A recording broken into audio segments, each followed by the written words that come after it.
বিসমিল্লাহির রহমানির রহিম। আজকে বিএনপির জাতীয় স্থায়ী কমিটির সদস্য শহীদ সালাউদ্দিন কাদের চৌধুরীর ৯তম শাহাদাত বার্ষিকীতে আমরা যারা রাঙ্গুনিয়া উপজেলা থেকে ওনার কবর জিয়ারত করে আমরা সবাই রাঙ্গুনিয়ার নেতৃবৃন্দ সহ বিএনপির নির্বাহী কমিটির সদস্য হুমায়ুন কাদের চৌধুরী এবং শহীদ সালাউদ্দিন কাদের চৌধুরীর বড় পুত্র জনাব ফায়েজ কাদের চৌধুরী সহ আমরা রাঙ্গুনিয়া উপজেলা বিএনপির যুবদল, ছাত্রদল, স্বেচ্ছাসেবক দল, রাঙ্গুনিয়া পৌরসভা বিএনপি যুবদল, ছাত্রদল, স্বেচ্ছাসেবক দল এবং শ্রমিক দল অঙ্গ সংগঠন এবং শুভাকাঙ্ক্ষীরা জিয়ারত করেছি। কবর জিয়ারত করে আমরা সবাই আবেগে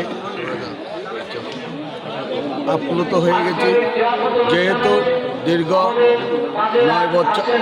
৯ বছর পর আমরা সবাই শহীদ সালাউদ্দিন কাদের চৌধুরীর কবরে স্বাধীনভাবে আমরা এসেছি। দীর্ঘদিন যারা কবর জিয়ারত করতে এসেছে তাদেরকে হয়তো ফজরের নামাজের আগে আসতে হয়েছে, নাহলে মধ্যরাতে আসতে হয়েছে, ওনার কবর জিয়ারত করে সুরের মতো চলে যেতে হয়েছে।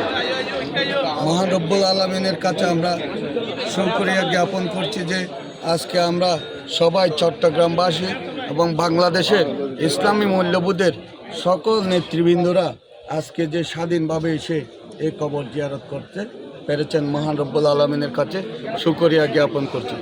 এবং সাথে সাথে আমরা যারা শহীদ সালাউদ্দিন কাদের চৌধুরীর রাজনৈতিক সাথে অনেক পুরনো দিনের শুভাকাঙ্ক্ষীরা পর্যন্ত আজকে এই কবর জিয়ারত করার জন্য এসে গেছে। আজকে মনে হয় যে চট্টগ্রামে নয়, রাউজানে একটা ঈদের মতো উৎসব হয়ে গেছে যে শহীদ সালাউদ্দিন কাদের চৌধুরী আমরা যদি ৯ বছর আগেও জানাজা পড়তে পারিনি, জানাজা পড়তে যারা এসেছে আমাদের রাঙ্গুনিয়ার অনেক নেতৃবৃন্দকে মারধর করেছে, তারপরেও আমরা সেই অন্তরের আন্তরিকতা এখনও রাঙ্গুনিয়াবাসী বলতে পারে নাই।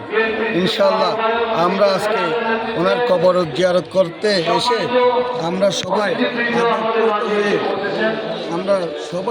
একবদ্ধভাবে শহীদ সালাউদ্দিন কাদের চৌধুরীকে যে বিচারিক হত্যা করা হয়েছে, এই হত্যার যেন বাংলাদেশে এ হত্যার রায় হয় এবং আমরা রাঙ্গুনিয়াবাসী আগামী দিনে শহীদ সালাউদ্দিন কাদের চৌধুরীর সুযোগ্য পুত্র হুমায়ুন কাদের চৌধুরীকে আমরা রাঙ্গুনিয়া থেকে ব্যালটের মাধ্যমে বিপ্লব করে জয়ের মালা পরিয়ে দিয়ে আমরা শহীদ সালাউদ্দিন কাদের চৌধুরীর হত্যার প্রতিশোধ হবে এই আশা ব্যক্ত করে আমি আমার সংক্ষিপ্ত বক্তব্য শেষ করছি।